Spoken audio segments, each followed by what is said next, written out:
I love it.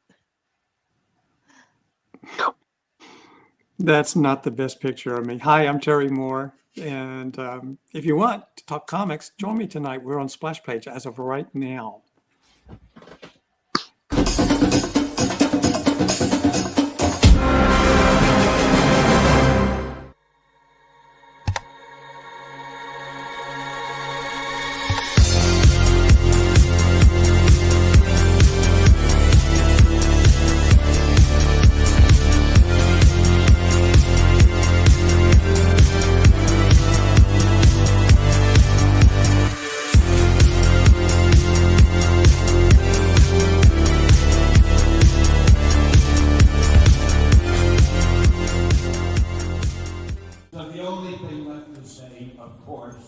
Is the one obvious thing.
What's wrong with him? His girl just broke it off. It's her father. He doesn't want her dating a zombie. Why? What are they, demons? She is predeceased. An outsider? Mm-hmm. Man, you're asking for trouble. She broke my heart. You're a zombie. Technically, you don't even have a heart. After all of the great cinema that we brought to the world, and we still get no respect. I don't know why he doesn't like me. I'm responsible. A full-time job. You work at a haunted house in October. I'm trying to be healthy. She's a vegan, so... Wait, you're giving up meat? Oh, come on. What are you gonna do?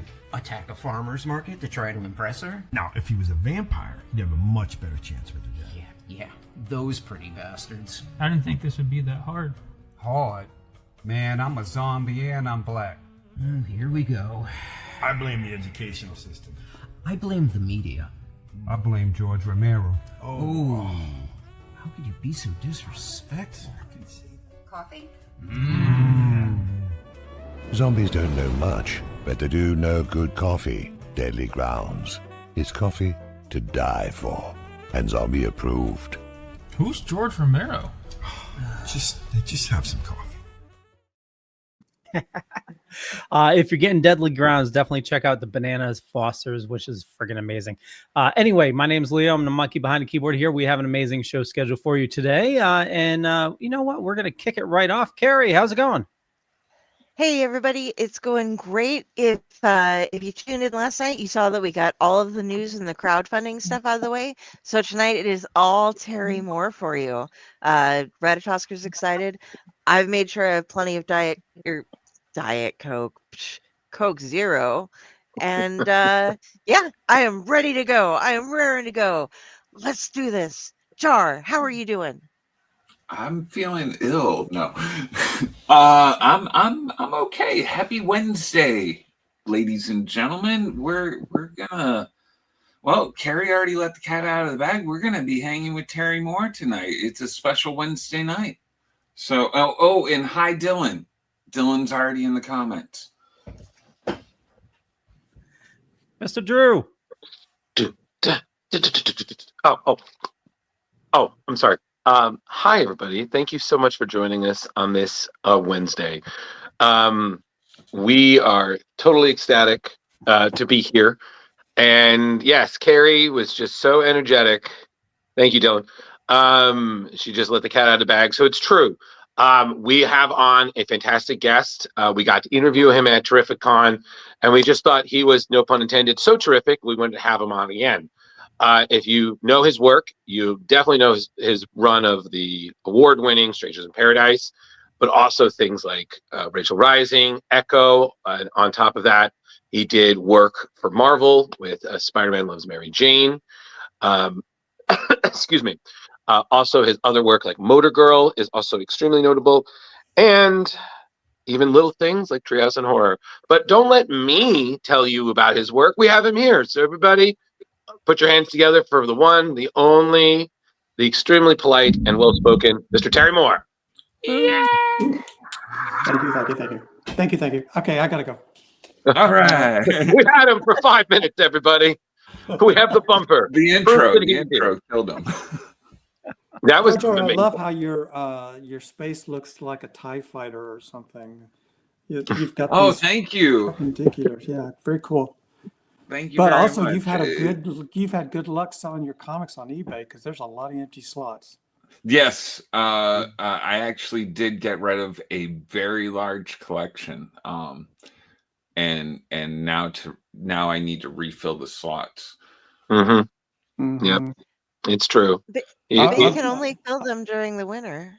Well, Yep. I could be like Terry. Terry only has one small box of comics In the Only one. studio.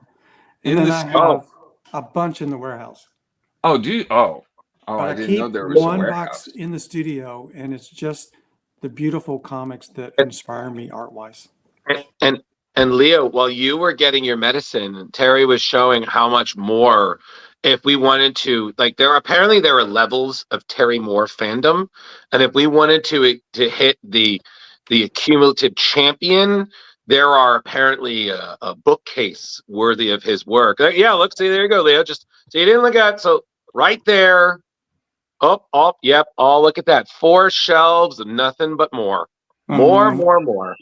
Give me more. Give me more. Yep. It's just absolutely. So we didn't read all that, but we did read enough so we can talk to you, Terry. But like I was saying before, our own Justin Cooper, who couldn't be with us tonight, got to interview you, and it was just such a great interview. And we've gotten a lot of good comments from people who are huge fans of your work and just love this. I mean, right, Jar, am I right? There was definitely some real comments that enjoyed that, and Stranger in Paradise and everything else you've done, just top notch, sir. So just wanted to say again, thank you for spending time with us then and now. Oh, it's my pleasure. And you're so nice to have me back. I was supposed to be here yesterday, and then I just got my schedule all conflicted. So thanks for having me right back. Oh, listen, like I told you yesterday, we have a rule in Splash Pages, life before pod. So, I mean, if that means we're a bunch of pod people, I mean, no one would know, right, Gary? I'm not telling. Yeah. I love the pod people. Thank you. That's why you're on the show. Nobody will know. I just do this and we have. Oh my God! Stop, Gary! Stop. Pod people. People. I have 2 of these now. Carrie, we only needed one. Now there's a trio. Dear God. He was pilling, the face was getting a little rough there from my elbow resting on him. So Carrie, we got to ease him into our weird. We can't just cannonball him. Hey, So, I just tried Motor Girl. He's weird. whoa. Okay, fine. But hey, I loved it. I have not saying a word. So I guess we'll start with Strangers in Paradise first. Beginning how was it SIP, right? Mm-hmm. Right? SIP. I've been recommended it for a number of years, and I'm finally got to sit down and read just some of it. Honestly, I've never read something like that. And I just need to say, you're like the way you wrote Francine, Kachu, David, Katrina scares the shit out of me. Yeah, there you go. Frightened. I've never been so scared. It was so real. And again, it was honestly, I don't know about you guys, but I felt like I was like, wow, these are real people. It wasn't like it was that nice break from super people. There's not a single thing of spandex. If you want, I mean, you know, I was just, I'm just floored at how real they really were. Like, I mean, yeah, some things were, I was like, wow, this got escalated quickly. But how did they come up? I mean, were they based on real people, or did you were just sketching and then there's Francine? No, it was a long, deliberate process. They started off as cartoon characters when I was doing comic strips, trying to do comic strips. Mm-hmm. Way back when I was young, comic strips were a thing you could strive to be, you know, a cartoonist in a newspaper. And so Calvin and Hobbes, and we have a friend that all does that. Tim Jones. He's in like 50 newspapers. Yeah, it's hard. It's a hard business to break into. Yeah, it is. I never got in. I got to where I was meeting editors and, you know, going to the conventions for that business, but I never got the strip together for it. And I realized that maybe it was too hard to think, you know, a strip is used in the paper, it's about 6 inches long. And I began realizing, you know, it's hard for me to say what I want to say in 6 inches. So maybe what I need is a comic book. I need 20 pages.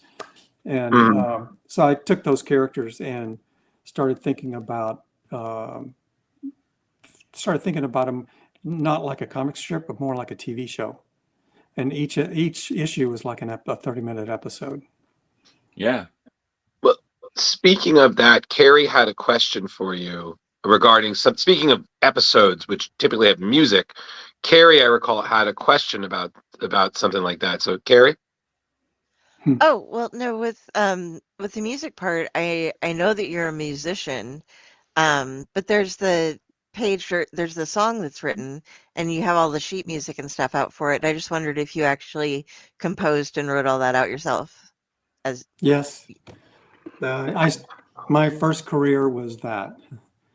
Wow. My wife married me as a musician. And oh, how disappointed she must be. No. Yeah, she knew what she was in for. Right. Have you recorded the song? Yeah, I have a bunch of tapes and stuff that I did. My career, I learned something in music that helped me become a self-publisher in comics. Which was when I was in music, I was living in Dallas, which is a big city with a lot of clubs. And I was always in copy bands, cover bands. So you can always work. I mean, you always had a job, and we played every weekend, and it was a full-time job. But we were playing other people's stuff. And a copy band has no future. And so eventually I decided to stop living in bars and, you know, do something else where I could have a family life. And I went to edit. I did an editing job in TV for a while.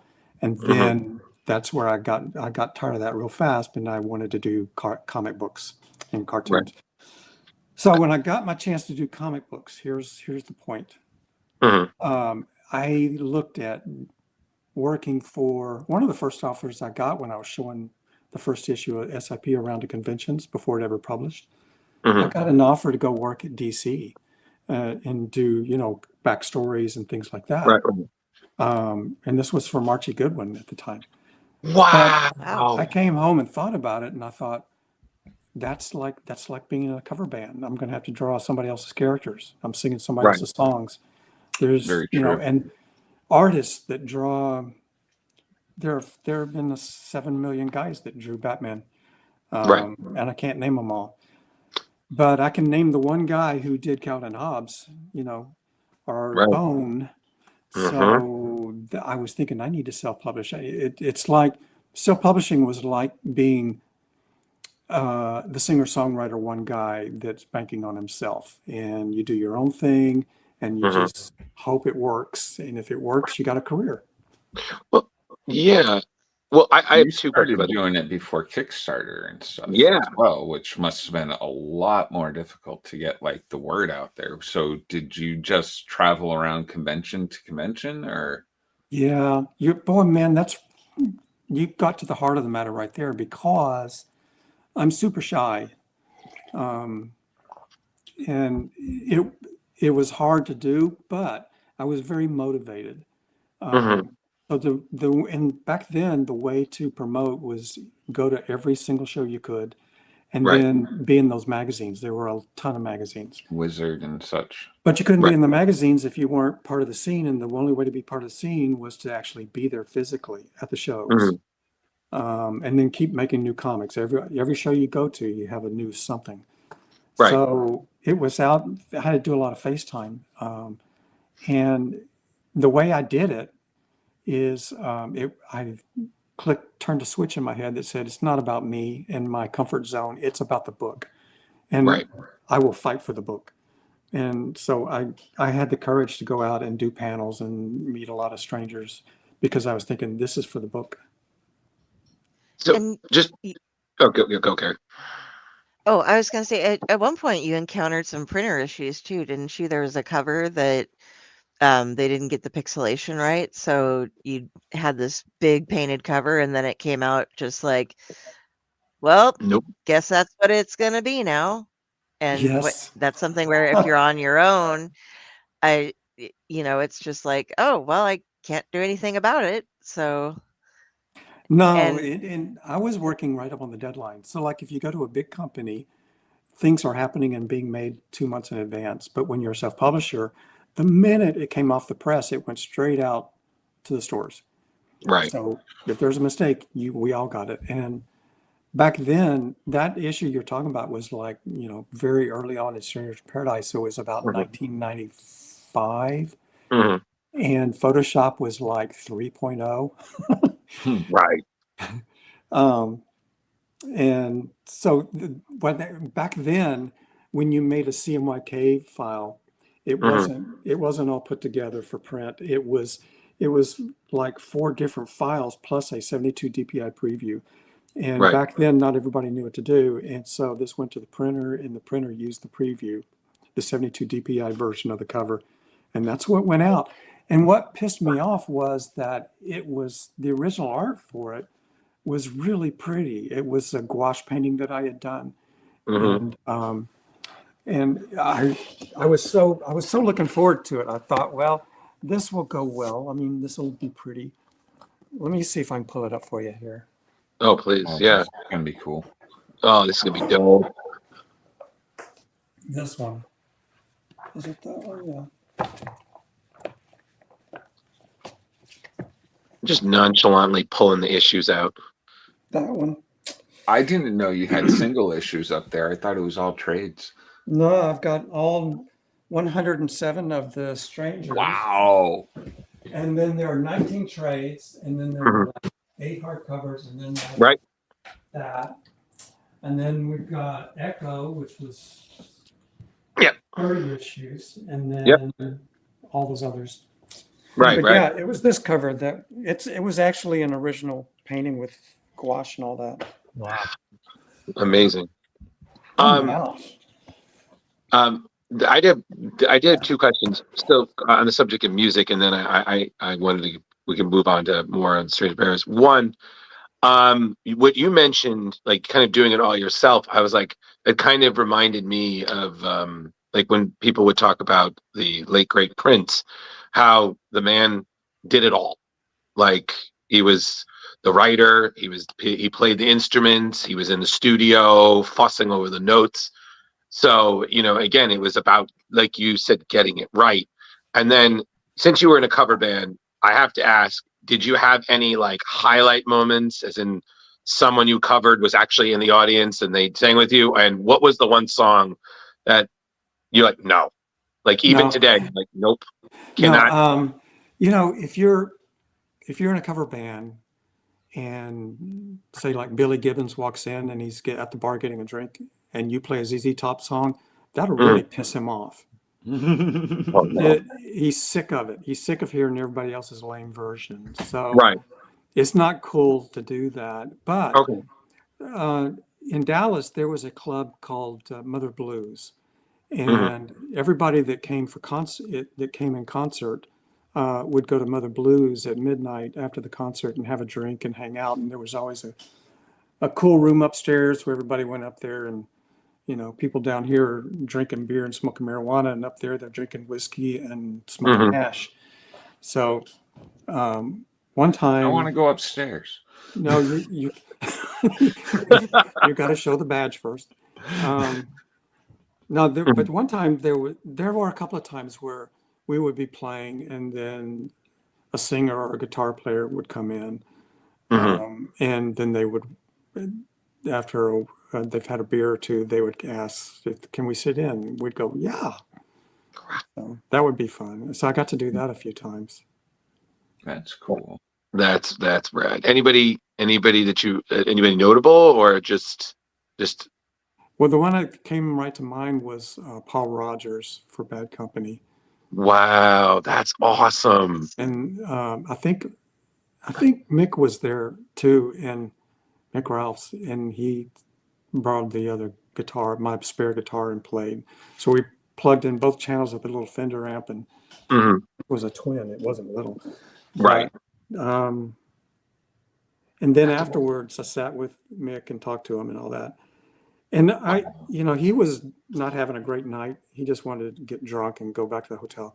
Right. And but I remember thinking that that's probably as close as I ever got to doing anything original on a stage with somebody with, that had a career.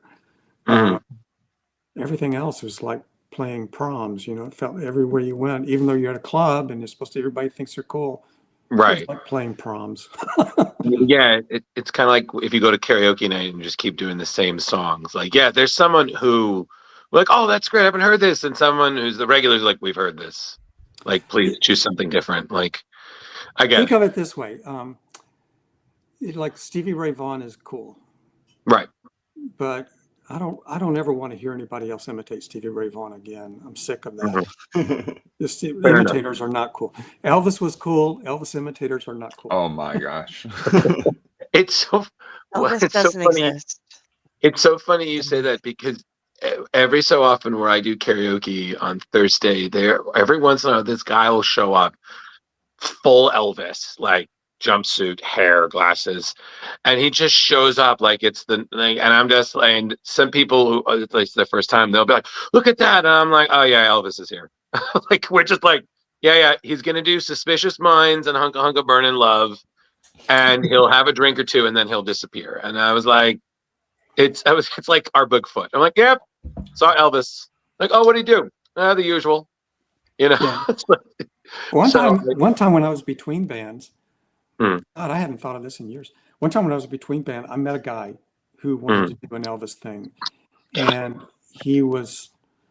his hair and everything. And I right, went over to his apartment, and it was freezing cold, just like Elvis's.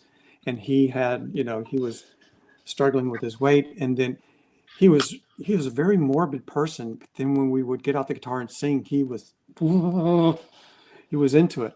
And we right. never did go anywhere past that. And then I heard about 2 months later he had committed suicide.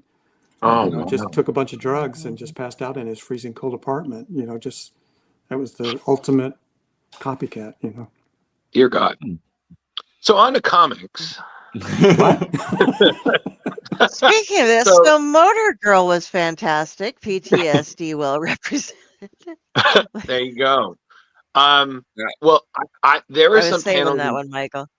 Yeah, there are some panels of A Stranger in Paradise that I wanted to highlight just because they were hilarious. So, Leo, would you mind? I gotta know. You did say that these were they based off of real people or interactions? They were combinations of people I knew and growing up, and I really kind of knew. I kind of knew them in one form or another. Mhm. It was very easy for me to write these people. One thing about The It writer side of me seems that is you- different than the artist guy. You know, the artist is the one who stares at you, but the writer is the one who will listen to you. So True. by when I was growing up, because I'm the quiet one, I was watching all these alpha people around me do their thing and be their personalities, and you go home and you can write them. There you go. That's how it works. All right. So Leo, I think I think you had it right. So this is from the first volume. And I just was laughing reading this because I just enjoyed this Ned Flanders looking neighbor trying to be all strong, and then he blows up the garage. But I was like, wow. And I agree with Jeremy. Like, this is when I was like Kachu is dangerous. Like, this is very like, especially this guy, because Mr. Like, all right, let's do this, and a Buick, and he just drops it, and then I was like, what the hell? And then just the kaboom. I was like, dear Lord, this is a dangerous neighborhood. I mean, that was 3 issues, and so much happened in those 3 issues. I was like, this is the beginning. This is gonna be a good show. Like, it's like when you watch like a big first episode, like, it's gonna be a good show. Like, we're in for it. People are gonna die. And by people, Great I mean job Fred. lettering, by the way. Yeah, I mean the lettering is just like that kaboom. I was like, do I need 3D glasses for that? Like, that's coming at you. When we were in high school, we were drawing comics. I had a cartoonist friend, and we drew comics on notebook paper with big pens.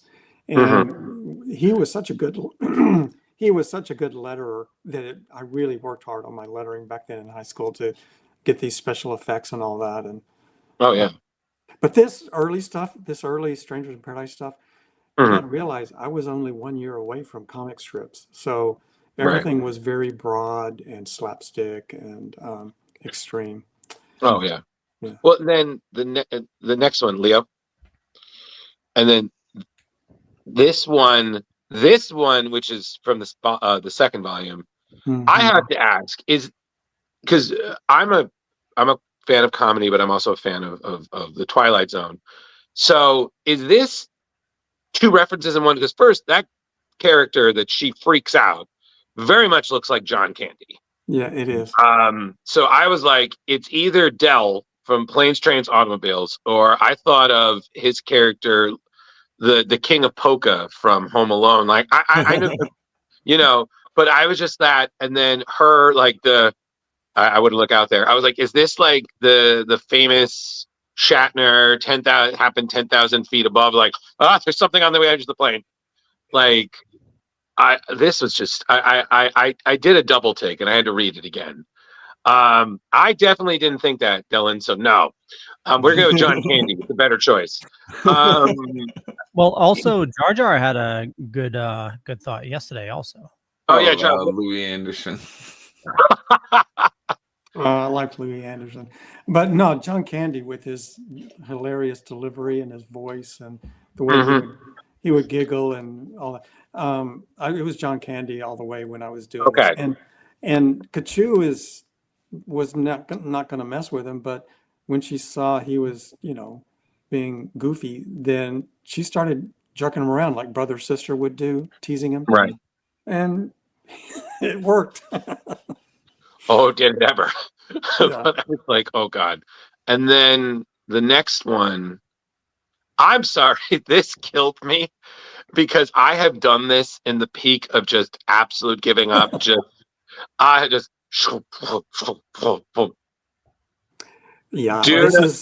not care. I really love the idea of a comic book character who's a real person with a real body, and comfort food is a real thing. And,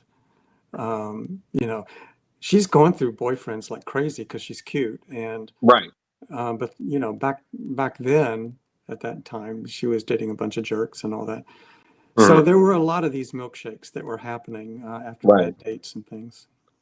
Yeah.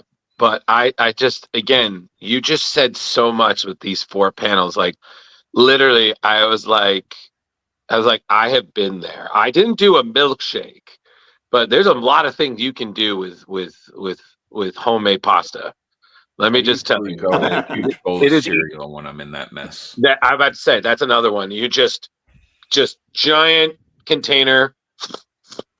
You know what's amazing about this page is no one has ever told me I spelled Alioski wrong. Oh my God. I just guessed. Alioski home free, you know, when you play tag. Right. Oh, I thought it was ollie oxen free. That's what we another did. one. I think one is, depends on which coast you live on. Fair enough, right? I'm in the dead center, so we get whatever. Yeah. While we were talking about the character things, I loved when going through the comics at the end of them, getting to see the notes on the original characters and how even though she's the hot one, I guess you would say, Kachu, that is, you have her described with like rounded here, hips just a little too soft and stuff, and everything is described. So she's not like this beautiful. Well, later on, she gets to be drawn by Jim Lee, but you make the direct reference that like this is not a Jim Lee supermodel, person going on. And then I looked like that, and then I was reading the end of stuff, and you're like, and Jim Lee will be right. That's hysterical. I think it was really important for her to have weight issues because that's just about 75% of everybody I know. That's me and everybody. I mean, that's life. And it is absolutely drop dead gorgeous. And I don't think people say that enough. So, yeah, this real life, real people. Yeah. Yeah, absolutely. And yeah, and then the next one just struck me as this. Okay, first I have to mention this because this was just so funny.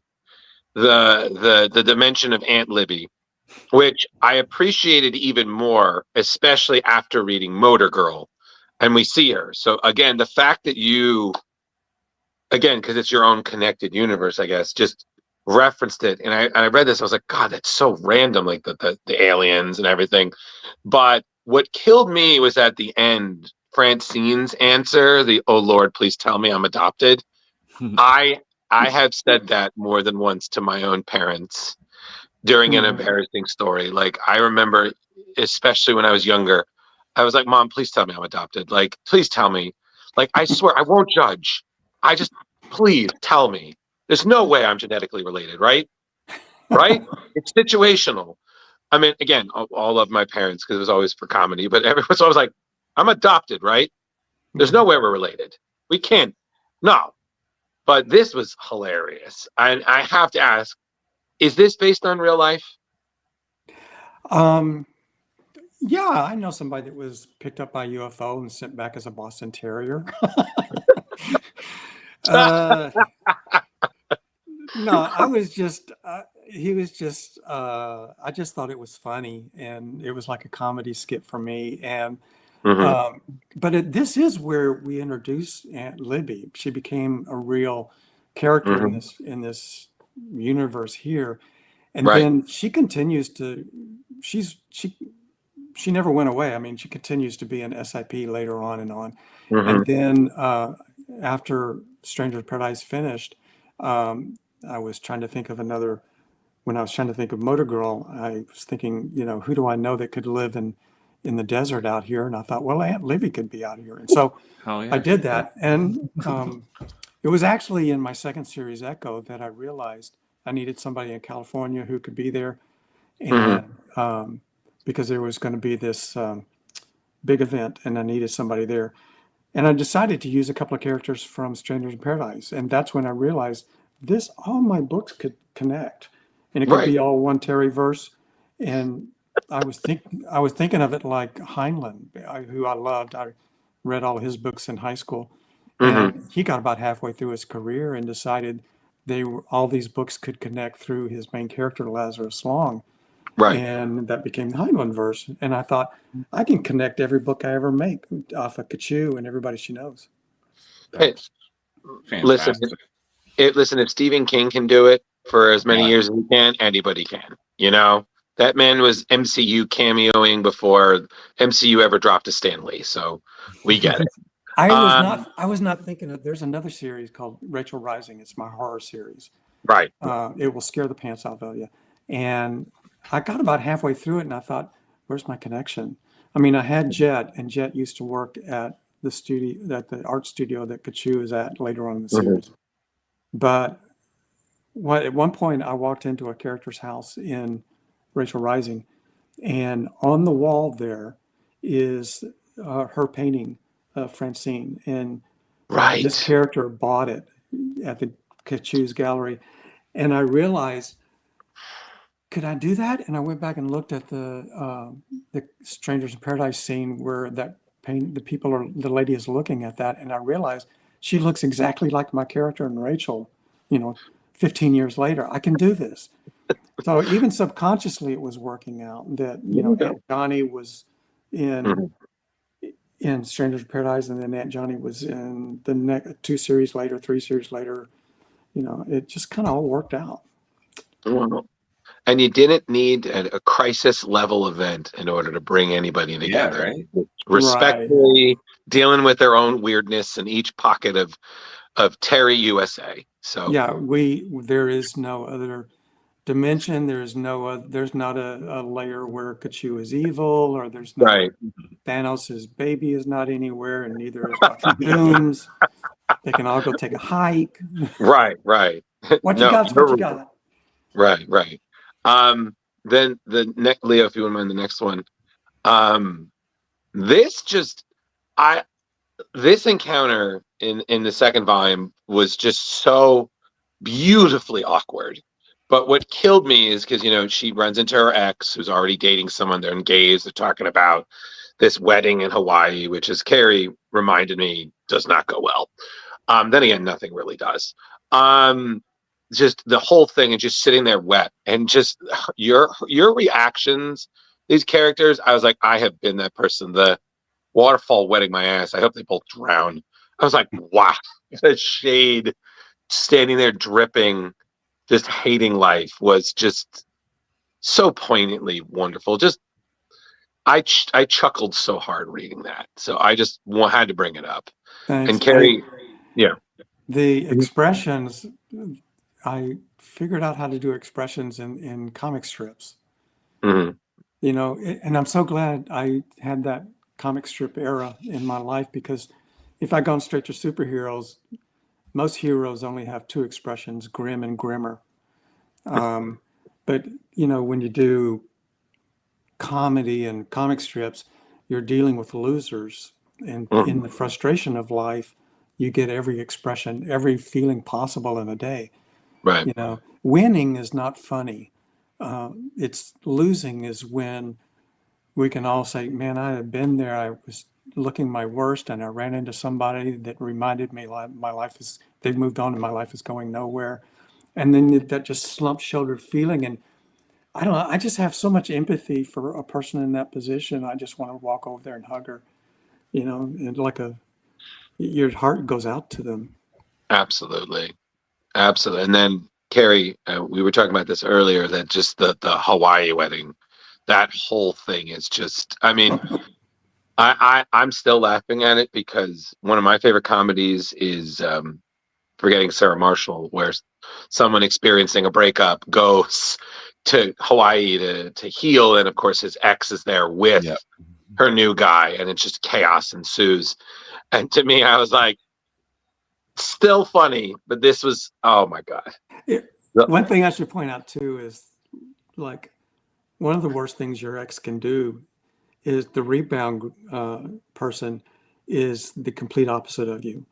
Right. And it's what this Casey character is exactly what Francine, when she and Freddie were having a breakup fight, she was saying, I know what you really want is some blonde hussy with rodeo bangs and a bubble butt, you know, and it's probably an aerobics instructor.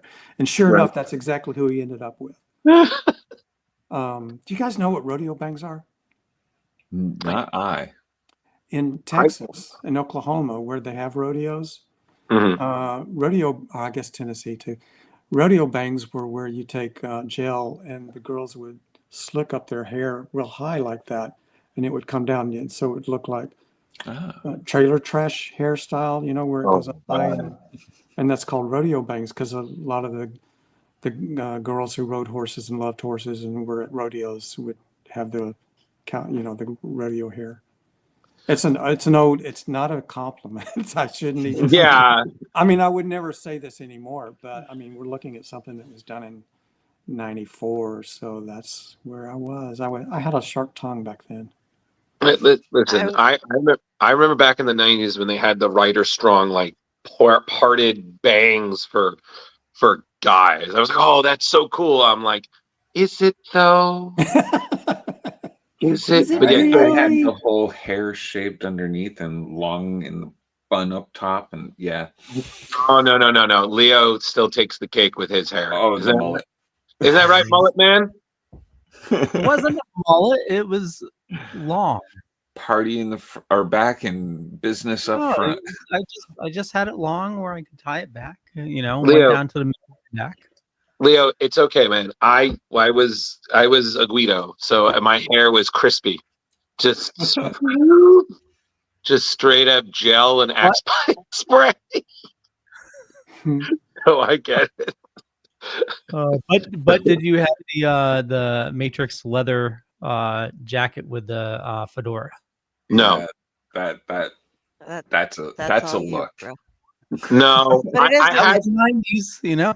I had parts of those at different periods of my life. Like I had a fedora face, and I was the Matrix for one Halloween. So I feel like cumulatively, yes.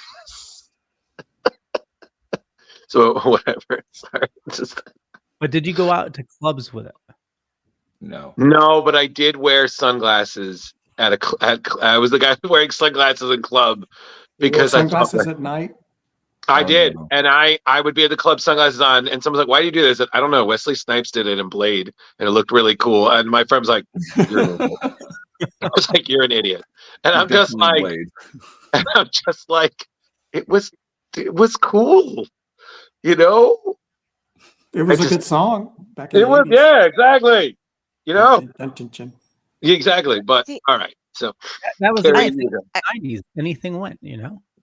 I'm going to throw mine out here because Midwest 1993 is when I graduated, and people before me like I was the goth in the country school, so it was just like, but there that was the time here in the Midwest we had the bangs, but they were like you flipped them up and they flipped them down too, and then they'd have the big poof. There was a girl who her senior picture. Her hair was so teased out because they'd like hairsprayed out that her face was like everybody else's face was like, you know, like this big on their picture. Her face was like this big because her hair took so much of the picture. And there was another one that she would get up like, yeah, in the southern way, exactly. And she there was another girl that I was a goth cheerleader, but you were a cheerleader? I was a cheerleader. Right? I have never heard of a goth cheerleader. That is bloody cool. Yeah, Doc Martens. There's a story there. And an outfit during. Yeah, I could do gymnastics. I was a wrestling cheerleader, and so we did like the mat stuff or whatever. But there was a girl that I was on cheerleading with, and like her whole head was like all aquanetted together, you know. And oh my God. Like I had a friend, like people would go up, and there was this one guy who would go and like grab one hair and pull, and like the whole thing would shift like it was one connected helmet. And I like people are talking. One of my friends from the school was like, I want to bounce quarters at her and see if they stick or if they just like ping off and go like.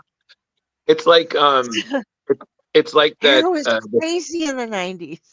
It's like the secretary in Ferris Bueller. Remember, she's pulling pencils out of her hair, and she was. And I remember reading about that because she's a famous comedic actor, and John Hughes was like, "How many do you think you can get up there?" And she's like, "Let's find out." They got to 4. I was like, "I think that's it." Can you imagine just? All right, it's 1, 2. Like, Is this the lady that wore her bra on the outside? Yes. Yeah, a little fuddy-duddy. Yep. Yeah, just, oh, okay. Oh, yeah. All right, Norm. You definitely shouldn't be doing that there. Yeah, just, oh, Mr. Peterson on line 1. Oh, God. But, yeah, so the 90s were an amazingly weird time. But thank you, Kari. Wow. Thank you, Kari. That broke me. Kari being a goth cheerleader is really cool. She was BE aggressive. BE aggressive. BEAGRESSIPE. Did you get to do that thing like they did in Dazed and Confused? All right, bitches. No, but I had roommates I had roommates after that in Omaha, and we had this thing. We'd go around driving at night, like get all what you do after you're out of high school, and be driving around at night in these terrible neighborhoods in Omaha, Nebraska. And if we would see the younger kids out walking around, we would roll the windows. All right, you freshman bitches, air raid! And like, so, oh yeah, my so God. Oh yeah. I did do that. Just not with. I didn't do that with my high school cheerleading mates. But I did do that with with my stoner mates in Kari after high school. Kari, it's been 2 years that you've been with us, and we're still learning new things about you. So thank you, because that one's going in the book, and thank you, Kari. With the squirrel too. Oh yeah, goth cheerleader with the squirrel. She's just Kari just became a Nebraskan enigma. Yeah, this needs to be immortalized. There you go. So you guys want to jump over to Motor Girl? Yeah, let's do you want to do Motor Girl, or do you want to blow through Spider-Man Mary Jane? Which one, John? All right, Spider-Man Mary Jane. Okay. Works for me. Yeah. I just need to say, first thing, I'm sorry. I had acting teachers that were like this. So what killed me was your bio of him. So, and I quote, I Googled his name and could only find 2 acting credits, a corpse on CSI and paranoid mailman in a dog food commercial. The great thespian. Welcome to local theater. Yes. Basically, like the whole scene, she does the scream. It was like this, I'm sorry that I wasn't buying. I'm like, I'm sorry. I had acting classes with people like that. Just, they did 2 things and they thought, acting, it comes from the soul. Mr. Parker. I don't feel it in you. You need to be hungry. I'm like, oh my God, I'm hungry. Lunch is in 30 minutes and I got to survive. Like, I will eat someone. Zombies, I'm sorry, but I have to say, like, thank you. Just, you nailed that stereotype so well. My dad was a director, and when I was a little boy, he would direct local theater too. Mm-hmm. This was in Huntsville, Alabama. Okay. And so I was around stages and this kind of stuff, and just from a little boy all the way up. And I love the theater. Right. I love the acting world and directors and writers and all that. So this is done with love. But yeah, I mean, we've all seen it. I mean, it's just fun. Even Leo brought up everyone's been on CSI. I'm like, back in the day, we used to say the same thing about Law and Order. Like, everyone will eventually be on Law and Order in some form or another. Whether it's number 1 and vegetable number 4. Right. Oh my God. And it's so funny because You just reminded me because you mentioned Calvin and Hobbes, and I remember there was a Calvin storyline where they were doing like the food pyramid, and he was an onion, and his mom, and I was like, this is the worst onion I've ever seen.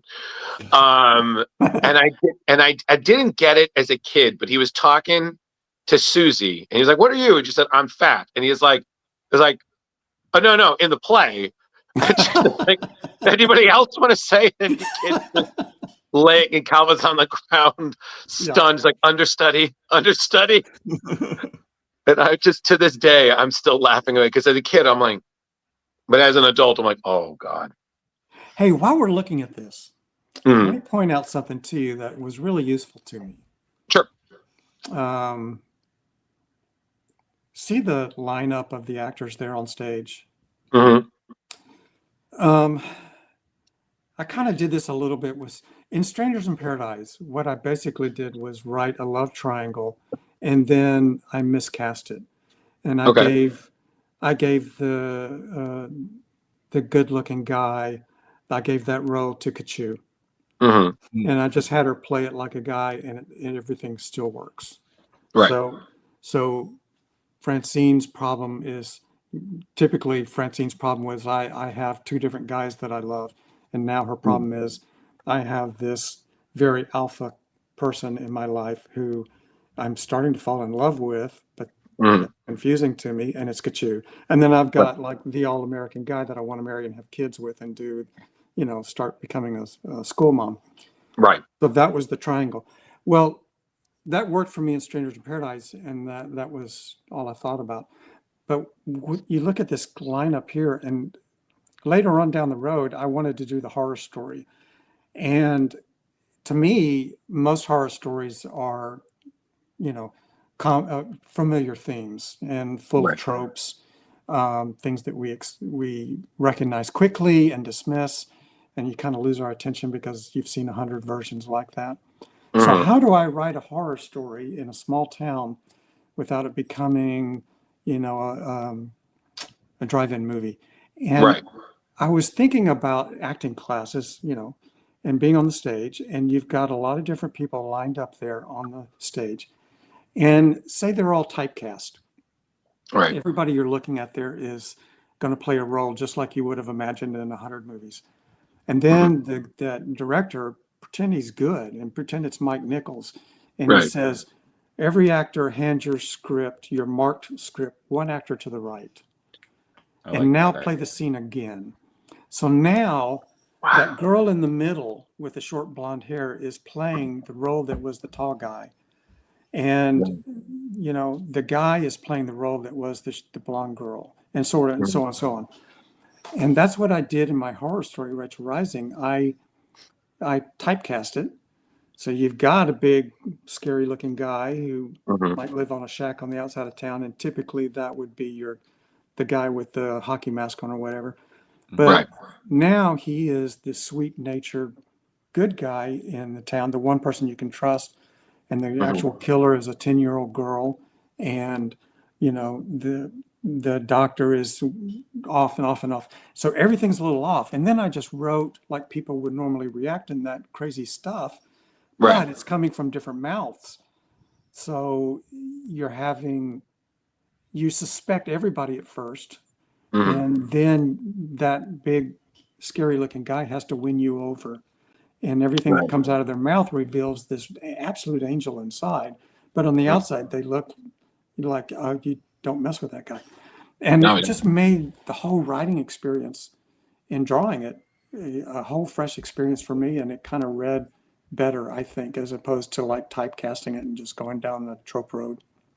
Well, yeah. And genius. Yeah. Well, seriously, I got to read more of Rachel Rising. And then, Leo, can you show the next one? This being the ongoing joke of the series Limo Girl. I was like, oh my God, Mary Jane. This is before you ever smoked a cigarette. Well done. For those who don't remember, Mary Jane had a severe smoking problem until Marvel said, we're only going to have one smoking problem character, and his name is Wolverine. And every once in a while, they still give him a cigarette. This just being the ongoing joke to the point where eventually Mary Jane was like, I don't know who the little girl is. Like, I made it up. Why is this a thing? Who cares?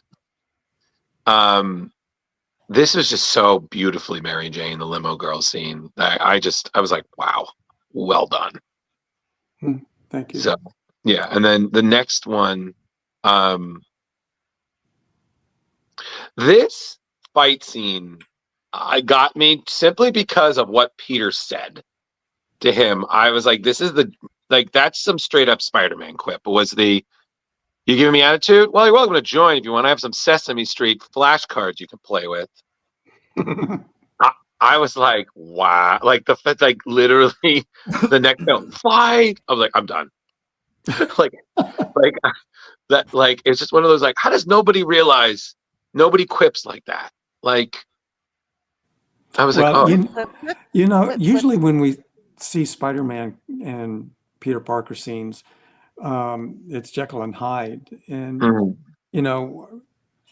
when you think about early Peter Parker scenes, I'm thinking about a kid who was always earnest and busy. But that quip, that sense of humor is in there somewhere, that sassy mouth. He's got a sassy mouth. Sassy mouth. I mean, I think, wasn't there like, it was raining and isn't like a villain attack and was like, listen, I will pay you if we can do this somewhere tomorrow when it's not raining, because I have water on top of water in me. Like, can we really do this tomorrow? I can't imagine fighting in that suit in the rain. Can't be too comfortable. I think the same thing anytime he's fighting Sandman. I'm like, oh, that cannot be comfortable. Oh, yeah. I was like, oh, God. Sand in places. Yeah, exactly. If I was drawing Spider-Man in the rain, I'd give him baggy drawers. And if I was fighting Sandman, Sandman definitely has sand in his pants. So I think that's really uncomfortable. He'd be scratching a lot. Yeah. And then I remember there was like one where it was like Sandman and Hydro Man. And of course they meshed together to create some sort of mud monster. And I'm just like, super villains are dumb. Because some of y'all don't think. How did Marvel suck you in to do this, Terry? Like, because you were saying before, this is like being a cover band. Man, again with an insightful question. You've got a good brain. It wasn't about this. It was about something else, because I have quite a little. I have about a 9-hour rant about how they did Gwen Stacy wrong, and Mary Jane is the rebound girl. And she's Mary Jane is the aerobics instructor with the rodeo bangs to me. And what I wanted to do was, at this point in my career, I was talking to people at Marvel off and on, and they said, what would you like to do? And I said, I'd like to do a Gwen Stacy story. Well, we don't have Gwen Stacy, but would you like to do a Mary Jane? And then we'll just see what develops from there. And I thought, okay, this is like a political negotiation. You can't have Greenland, but we really don't like Iceland. You can have Iceland. And then you're close, and we'll see what happens. Right. So that's what I did. And I did this story. And but at that point, I needed to move on. I started another series, and Gwen, nobody ever came around to save her. No. And speaking of, when I reached out, didn't you send me an image when we were corresponding via email that some like artwork, I was like a cover of this, ended up like on eBay being sold for like $5,000. Someone like screenshotted that and sent it to you, and I'm like, yes, what a odds. It's just like, you see that and it's like, I'm not seeing anything from this. What the hell? Yeah, right. I don't think that has anything to do with American comic business. I think that is money laundering on the dark web. Yeah. So you can buy this paperclip for $3,000.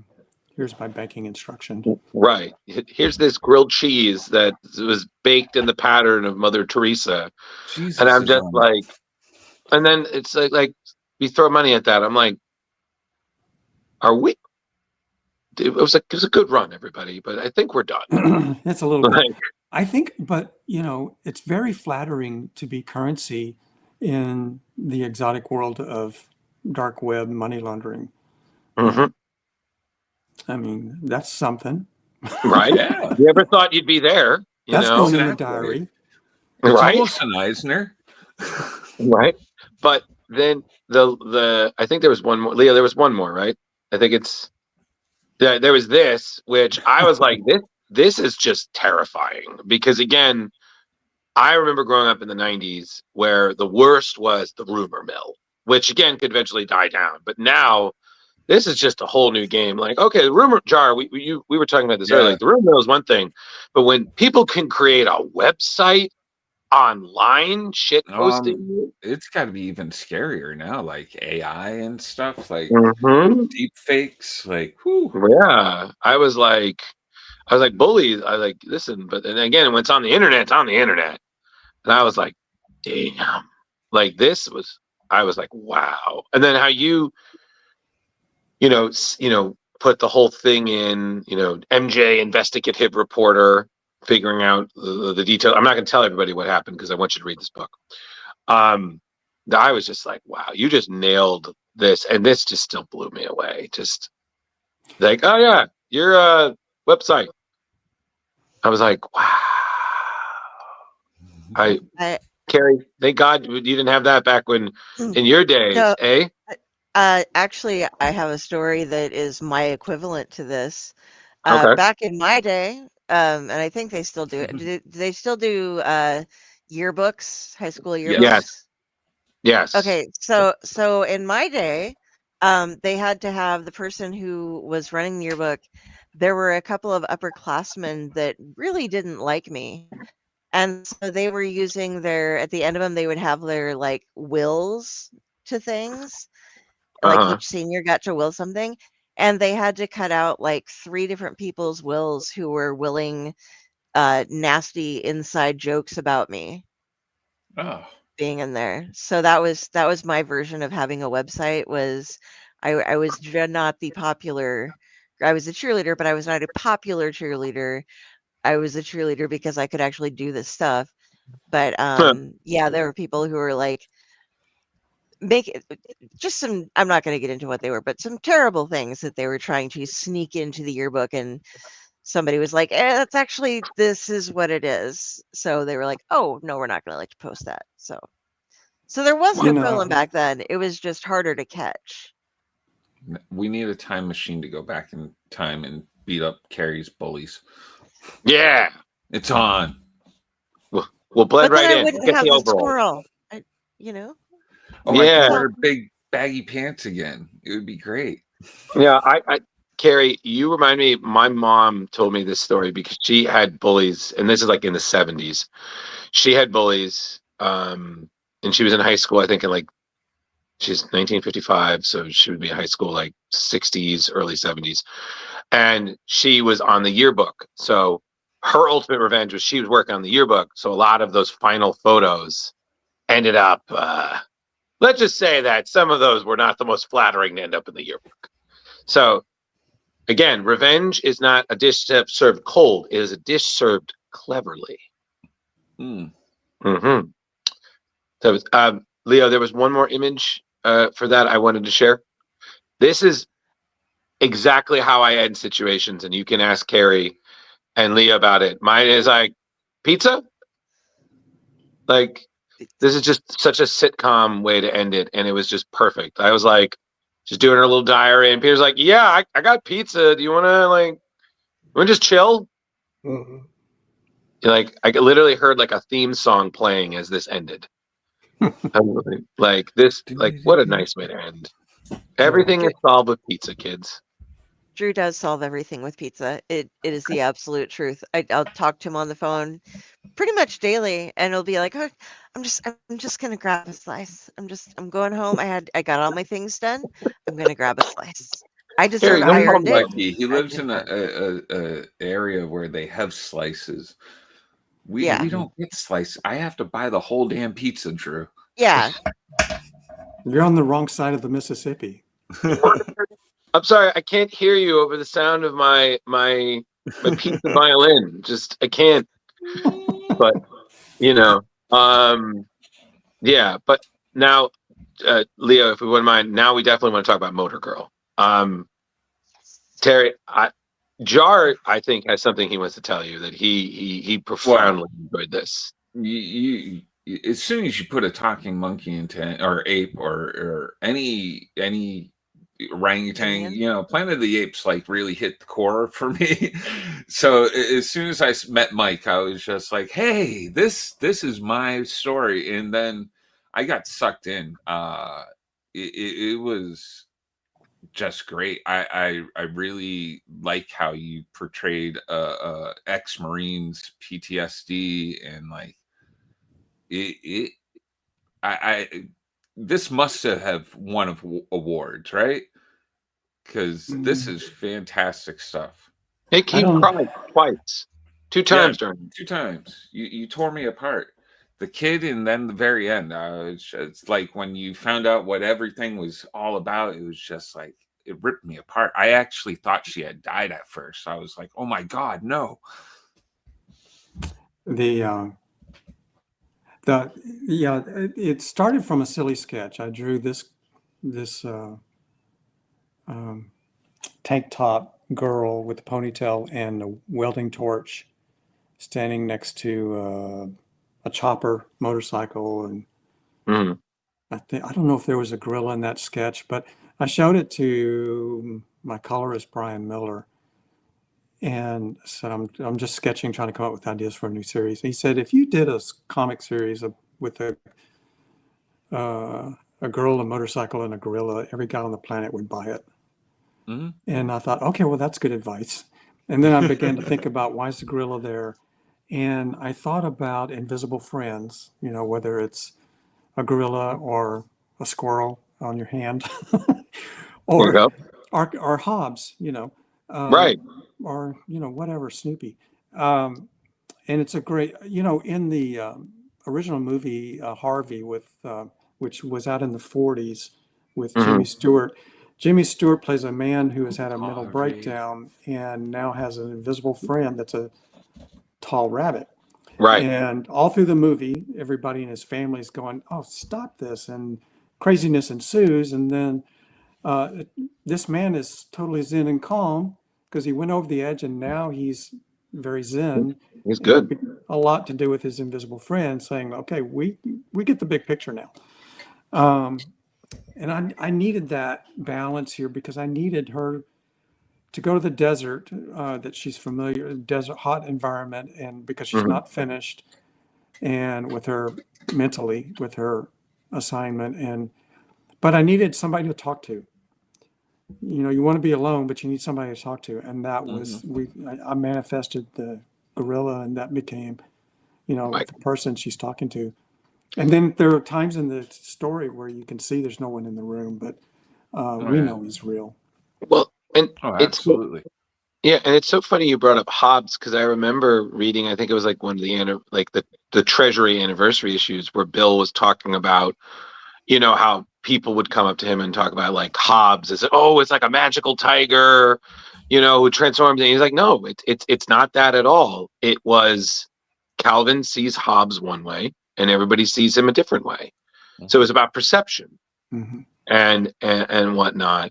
And again, it was the same thing here. It's like the image that was just there. Leo, if you wouldn't mind. She's talking, and I thought immediately of Kari, because there's never, whenever we go to a convention, there's never not Coke Zero. And Leo and Jar can back it up. There's always Coke Zero in the fridge. So, like, if we're running out, I was like, okay, I'm gonna go get some Coke Zero. Running low on Coke Zero. Yeah, and then just the nonsensical conversation of, so there was a volleyball match, and asked her to join, and my girlfriend ScarJo just got jelly. I'm like, I can't deal with this. And I'm just like it's just like it was one of those where I thought we have had it, because on going to conventions, just hanging out, I was like, We have had dumb conversations like this. You know where this character, this super alpha male, comes from? An old cartoon thing I did, a comic strip I once did of this. I was doing a little comic strip of me, looking like a little dorky egghead guy. And here's a book of my old cartoons. I'll show this to you. Sweet. And this guy, the character is called Jerry. So Jerry's wife says the neighbors are coming over for dinner, and he goes, "Oh no, what?" Well, he's just so I don't know. We have nothing in common, is what he tells her. And when the guy comes over, he is the most alpha guy, ball scratching, golf playing, ball sports guy ever on the planet. All he thinks about is, sports and boo-boo. And boo-boo is what he calls what he does with his wife when he gets horny. So I'm trying to find the comic strip in here. Oh, God. Because it's really funny to see it. I mean, the visual. I'm going through all these pages here. I'm sorry, Terry. Just that killed me because I always giggled when people would refer to it as whoopee. But now making boo-boo, I'm like, oh, I can't. Oh, boo-boo. Oh, hey, boo-boo. And this, I did it so long ago that Katie Couric was still on TV, and she was kind of this cute collegiate anchor person on TV. Right. And the mention of Katie Couric gets him all horny, and he must go home for boo-boo. So you can't mention Katie Couric around him. Oh, my God. My mind is twisted. It's okay. Oh, my God. That was too good. I can't. Somewhere. He's making boo-boo. I did a whole bunch of comic strips just with these kind of basic cartoon characters. And here's a debate where they're arguing about, are you red or blue? And she says, I'm neither one, I'm purple. You can't be purple. Well, are you a reddish purple or a bluish purple? Oh, my God. I got to remember that next time someone asks. I'm purple. I'm purple. Oh, and if you play your cards wrong, I'm a purple people eater. One eye, one horn. Yeah, no. Hey, not until the surgery goes through. Oh, found it. There you go. He got it. Oh my God. So the neighbors are coming over. Damn it. Uh-huh. Oh my. Oh wow. And then there's the neighbor's hand. There's the guy. Uh-huh. Jared, dude, good to see you. Have a hang out. Would you like a drink? Beer. Beer. And then they're trying to find something in common. ESPN, football, golf, baseball, hockey, basketball. And now he's got to go home because he needs boo-boo now. No. So, yeah. Oh my God. I can't. Here I am trying to get a jar open. I can't. Beautiful, Terry. Beautiful. Calm down or no boo-boo. That's hilarious. That's what I was thinking about, what it's like for me I know a bunch of guys who are like, magnificent specimens of men, like 6'4" and great hairy chests and beautiful muscles and everything like that. And they're super fit and they're going to outlive me by twice. And then I meet them and it's like, hi, how are you? Oh my God. The absolute units, I believe. Yeah. I'm never going to hear the end of this now. Kari, I swear to God, I don't want to hear this. When I was in Norway last month, and half of the country there is absolutely drop dead gorgeous human beings, male and female. They're all tall and they look like Olympians. Mm-hmm. And I was gobsmacked. I was like, God, this is a beautiful nation. And then the other half look like, character actors in the movie. Right. But they doing have a here? very high percentage of Olympians over there. Do you remember the Swedish bikini team? The what? Bikini team? The Swedish bikini team. Way back in the 90s, they did rings a like beer bell. commercials and stuff.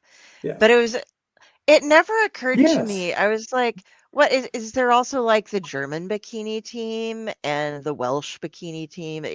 No, it was Duh. just the Swedish.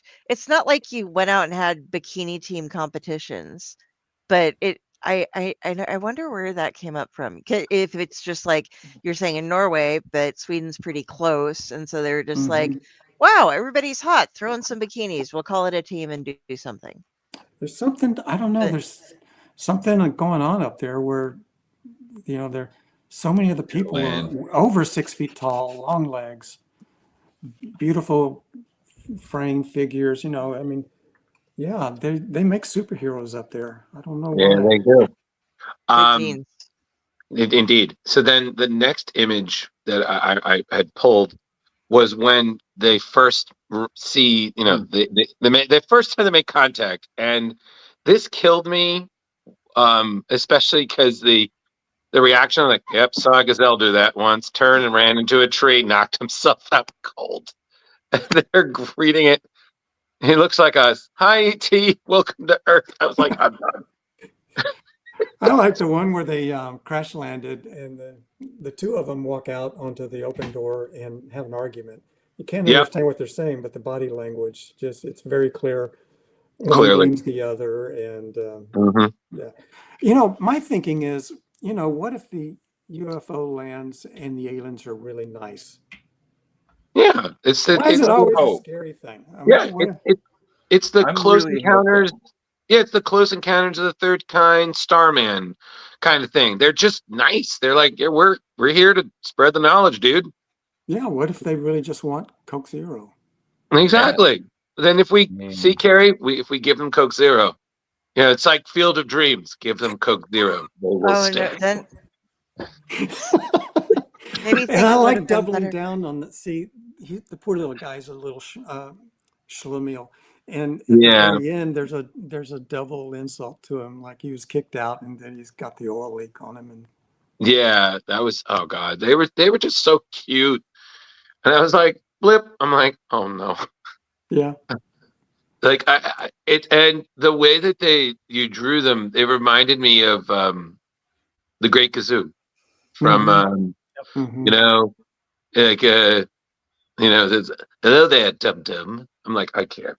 Was I'm that like, the Jetsons? I think no, that was the Flintstones. Yeah, because he always shows up and is like, hello there, dum dum. Bye. I'm like,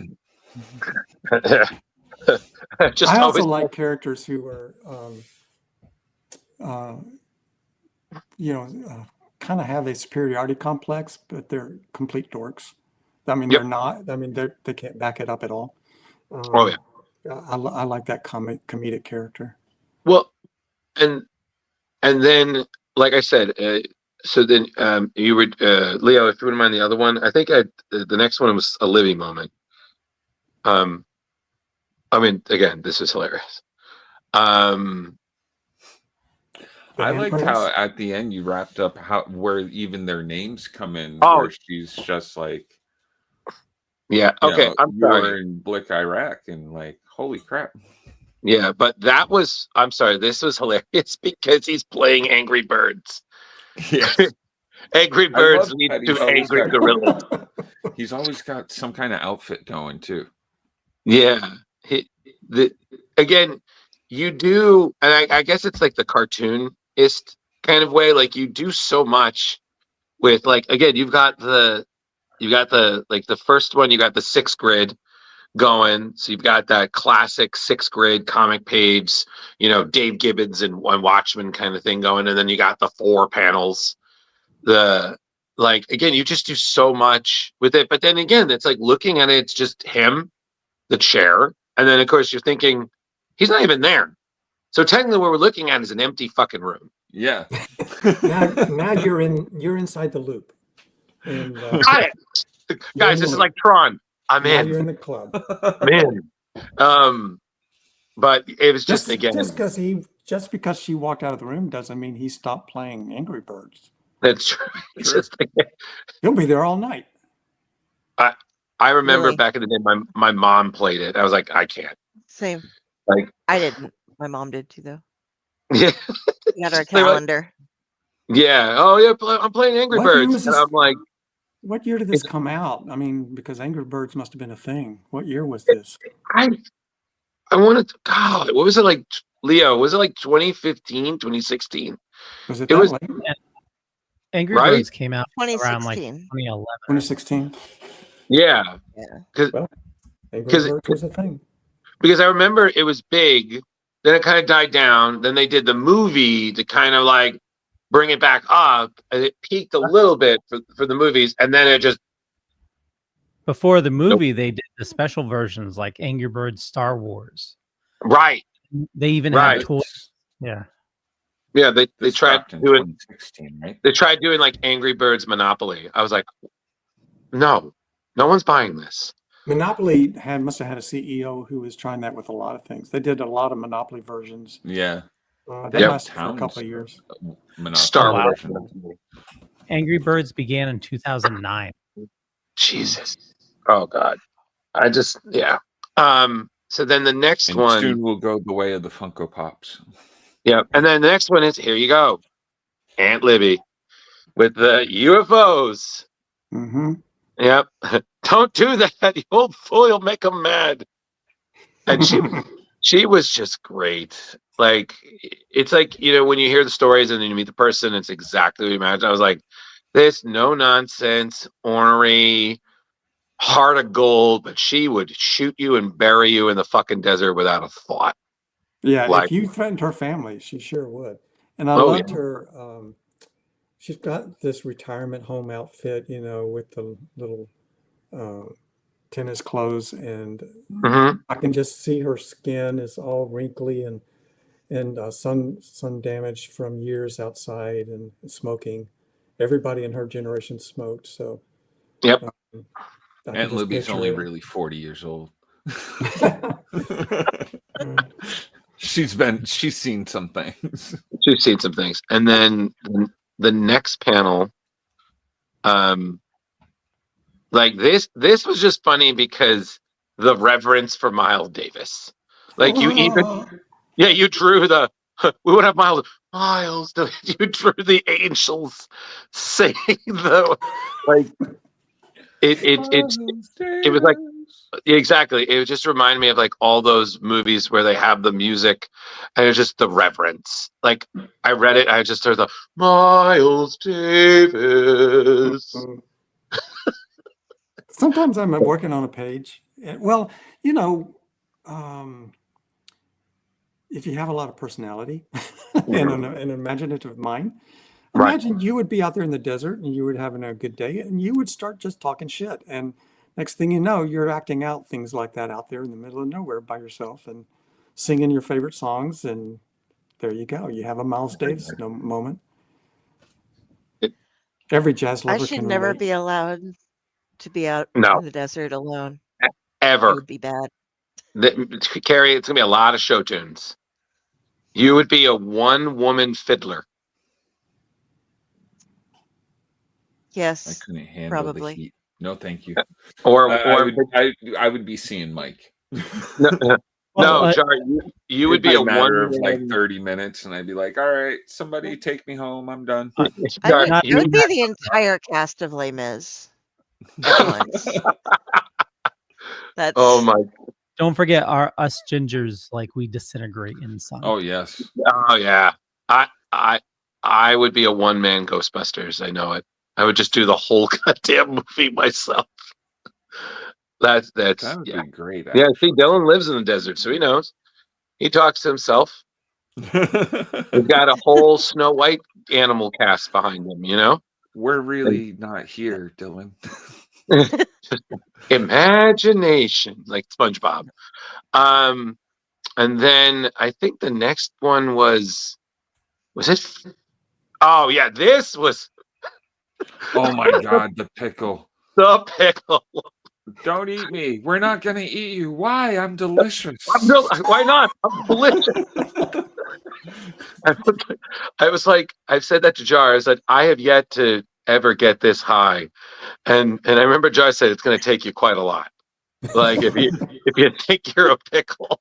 And I was like, okay, bud, I'll trust you on that one. But I just, that makes me laugh. That's still crack. Okay, what you're doing right now, laughing, is what we used to do in high school. We would draw stuff like this, not this Okay. elaborate. And I was just trying to get you to laugh in study hall. So I would pass this over to you and get you to laugh, and you'd be in trouble, and you'd have to go sit out in the hall. Oh my God. You know, that reminds me, I remember, because I don't know if I ever told any of you guys this, but I actually drew a comic strip when I was in college. It was called Under Different Circumstances. And I had like this Pac-Man ghost style like representation who would talk to the audience, or eventually it was me and him, but it was just, and this quote was talking about, something about greatness within and whatnot. And he squeezed himself, and there was an opening, and goo popped out, and it was like all natural fruit flavors. It was like, holy crap, I'm a gusher. And no.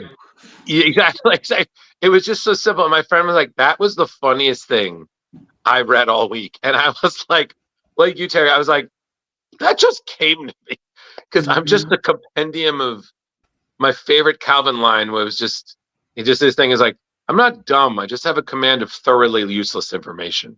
And I'm like, this is me every day. I describe it just, once my brain kind of gets in that mode, that nonsense just comes out of me like drool from an idiot. It just comes. And you can ask all these three. That's me to a T. Just right, especially with movies. Kari is the long-suffering compendium of, sure, Drew, that's fine. I've never seen this, but okay. I'll just keep listening. Yes. Yeah. Yes, I will. mm, You know, but Terry, you mentioned having a small box of comics in your office for inspiration. What else do you do for inspiration? Or what do you use other than the comics for inspiration? I take a lot of inspiration in teaching. I'm a lifelong student of like novelists, anyone that knows how to tell a story, and no matter what format you're writing in, being a storyteller is the same challenge. And the more you know about it, I think it's a big mistake to focus on your little kingdom and not be aware. You're not aware that, they did that over there on that other format about 30 years ago. No, I didn't know that. Well, you won't know it if you're only reading that one thing all the time. Yeah. Right. So you need to, I describe it as just zoom out and see all the other people that are making stories as well and see how they're doing it. And so maybe the most applicable way today is, the people that I follow on Instagram are all illustrators and painters. I follow my comics friends as well, but there are so many painters and illustrators out there, and they have different ways of working, and it helps me to see and to incorporate it into what I do. Clearly, I'm just a cartoonist drawing lines, but knowing how one of the best painters in the world currently is working and getting their depiction of people and all that really helps me, and the same with novelists, and movies, TV shows. I grew up loving everything on the screens, so taking all that in. So now, what happens is at first you're just feeding yourself off of all that and getting ideas. But when you get super old, like me, you start looking back at it and you can kind of see it more clearly, and you think, well, that one movie came at that point in his career, and he was influenced by, say, Orson Welles, and then he kind of found his own footing, and then he met so-and-so, and they kind of started a New York school, and I can see how it all changed. And you can begin to see these creative people that may have had 3 stages in their career, not just one that you first met them on. And you can realize, oh, I've done 2.5 stages. Maybe I should pay attention to what they did on their third stage, you know. So I get inspiration from other creative people over the last, really, anybody over the last 300 years. I find a lot of inspiration off of Mary Shelley. If you look at the time that she worked and created and the people she was around, and not just, it wasn't just an anomaly that happened at Byron's house one night, one weekend. It was the time that they were living in was very morose because everybody was dying. Your life expectancy was, you know, only, you were lucky if you got to middle age. So they were all looking at morose subjects and they were all writing the same whining stuff like, oh God, why? And she's the one who invented this, like, what if we got aggressive with it and just ripped that life right back? And she started a whole new genre. She started sci-fi by thinking outside of the box. Otherwise, we could have had another 300 years of just, you know, sad poets. So I'm very inspired by people that can rise above their time and create something outside the box. You know, and I try to find parallels. Like in my music, I hit a wall with cover bands, and my original went nowhere. And so it all just kind of sat there like old lunar landers on the moon. And nothing ever came of it.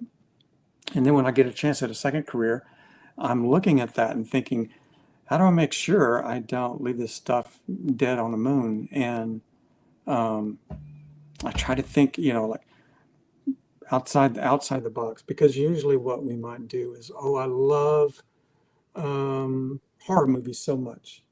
I'm going to make my version of Frankenstein. And so I make something, and every scene in there is something you've seen before, except for maybe I figured out a clever CGI this or that. But I mean, you're just kind of, I feel like we've seen so much now and we've read so much that you kind of go at half attention until you see something you've never seen before or recognize. And then now I have your full attention.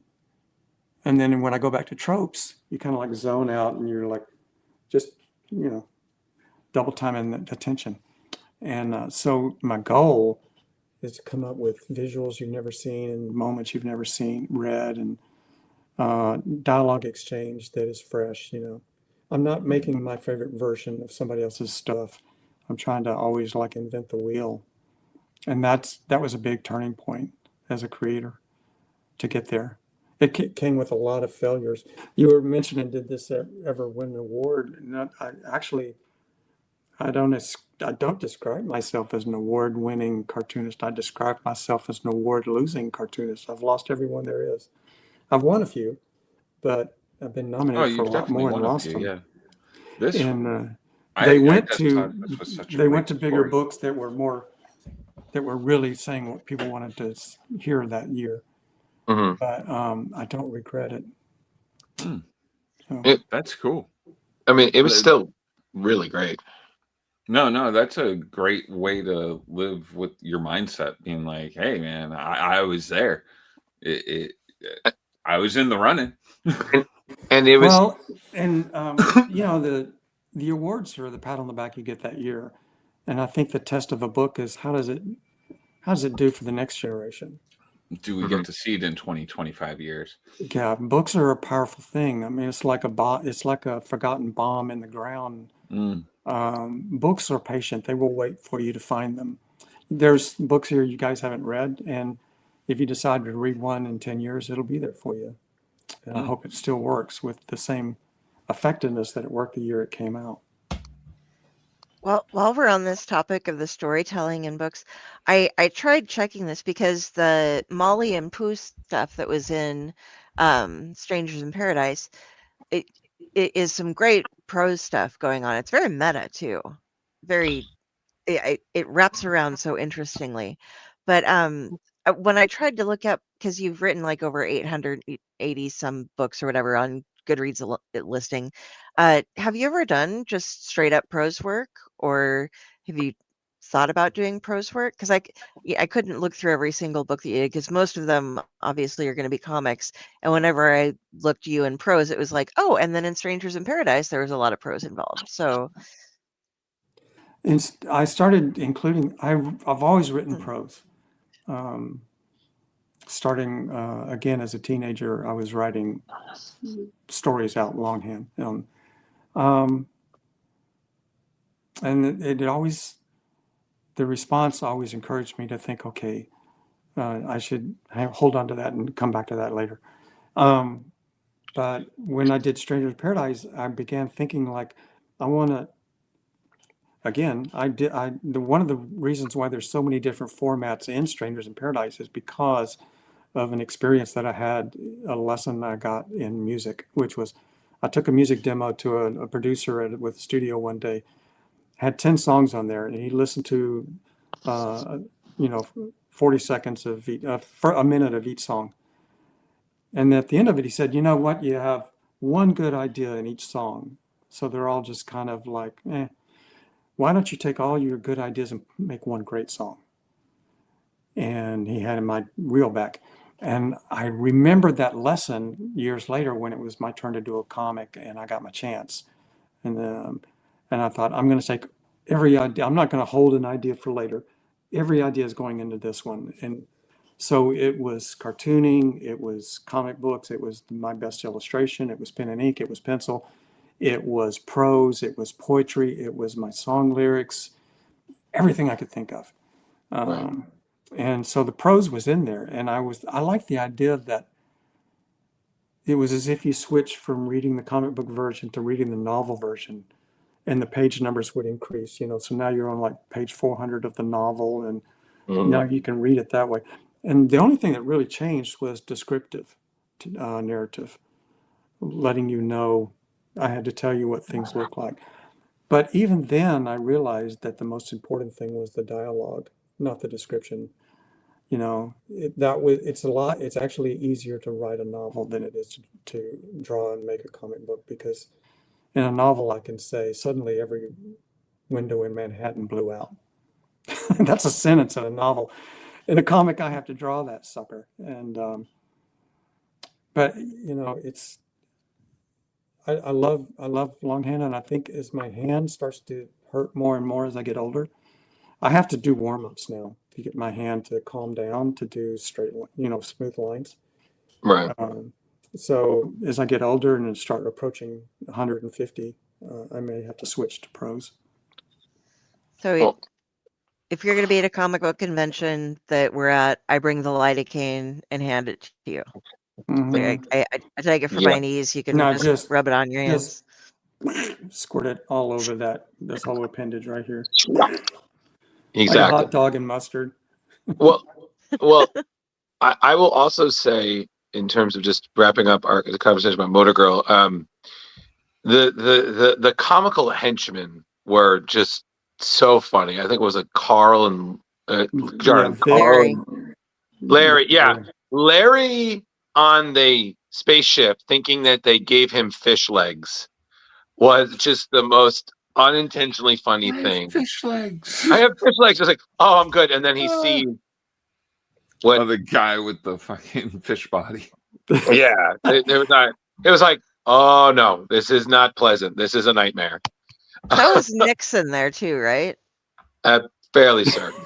I do love how they came around to be the good guys as well. Like, yeah, they weren't gonna allow Blick and Bleep and everybody to get taken, and that was good stuff.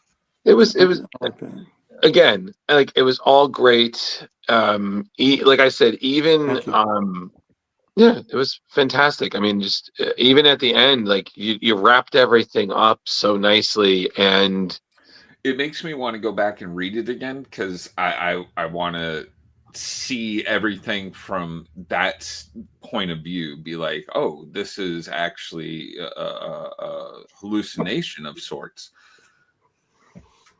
Yeah. Again, it was just there you go, Kari. I'm pretty sure that's Nixon. He's saying not a crook. 100% crook. Not a crook. And then he got next to him. Please kill me. I was like, oh, God. And even like I said, we even read you did one story for the Simpsons Treehouse of Horror series, issue 12. You did the artwork and for it, and it was just, again, I'm not the greatest Simpsons fan, but just reading it, you just looked like you had such fun. The story being, of course, that God is commissioning Homer to build an ark because he's flooding the earth to get rid of roaches. I thought it was And interesting seeing having art in dealt color. with roaches, I can tell you that they are no joke. So I was like, I support this plan. Wrong, Moses. But even this, I have a job for you. It requires nudity. I'm out. No nudity. Okay, good. I was like, oh my god, perfect. Oh, I can just hear his voice. Yeah. Oh well, no, I can't even do it. No, I was trying. I was trying, and I was like, no. Don Castanella is just its peak. And even like, I think you had one moment where the arc is going, and I was like, Maggie is piloting it. I was like, yeah, of course, Maggie makes sense. Is a baby. She can't. I was like, of course it's gonna crash. A baby's driving. I like it that she's got the big wheel. Yeah, she just look out! She just keeps sucking her binky. I'm like, I'm done. Yeah. I'm done. And even at the end, which is a kind of horror ending, because you find out Homer got cursed, and I'm like, oh boy, what a curse that is. How did that come about? Was that an offer, or was that just like, hey, you want to do this thing? This be fun. That was an offer. I think they were reaching out to other people, and they were going to do an anthology with different cartoonists. And I just got a chance to do a short story or something. So. Are you a Simpsons fan? Yeah, I was at the time when they were on. I was around when they were on. Still on. I can't. Still okay, on. you guys carry it for. No problem. Do this. Yeah, do your thing. Yeah, and we should wrap it. Yeah, we're gonna, when he gets back, we'll wrap it up, Leo, because it's run a little long. Yeah. A little long in the tooth. This one. But see, Kari. He's gonna remember out of everything, goth cheerleader. Yeah, you're going to be in a comic book someday. Yeah. It won't be stories that you guys don't specifically, know but about you'll know that you inspired Terry Moore. That's got to be something.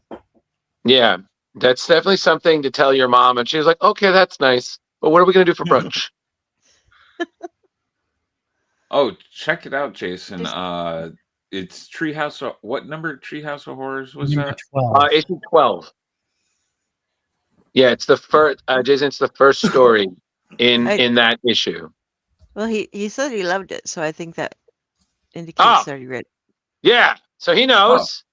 We're telling him what he already knows. So good on you, buddy. If you want to read it again, you just happen to forget where you saw it. Now you know again. We got you covered.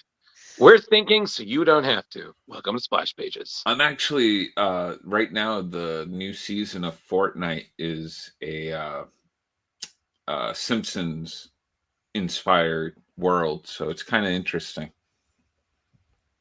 I get to run around it as Homer. Yeah, but at the same time, I do agree we do need more serial stories, but at the same time, like, consistently good serial stories, because again, sometimes I feel like when something is good, we'll flood the market and it'll be a lot of mid Funko Pops. Yeah, be just a lot of mid stuff that'll just like, it's fine, and then you'll have those ones that's like, wow, these are so good, and then some So interesting, Dylan. Yeah. Oh yeah, they allowed you to watch the the Treehouse of Horrors. That's interesting. That's pretty fucking funny. So Leo, is there anything else that you wanted to bring up? Otherwise, I think we might, like you said, wrap it up soon. Was there anything else that you wanted to ask him? Yeah, I know we covered a lot tonight. Just a couple last questions before we wrap things up. So your creativity hits a lot of different mediums. You know, you started out, well, not started out, but you did video work. You know, you're artistic and your writing and your music. In your downtime, which you probably don't have too much, is there anything you like to gravitate towards for a creative outlet for yourself? You know, it's you know, if you look on Instagram, you see that it's very popular for a lot of artists to have these little travel sketchbooks that they just do these beautiful drawings in. Oh yeah. Yeah. I don't do that because that book, you put a lot of time into it. What are you going to do with those images? I mean, I guess you could scan them and sell prints or something, but once I just wanted to become an artist who made a living at it, I just keep working on mediums that I can hand to you. Right. So I'm not going to spend 6 hours making a gorgeous drawing in a little sketchbook that stays in my shelf and it never goes anywhere. That's right back to the cover band that's not going anywhere. So I have this anxiety about it, you know, like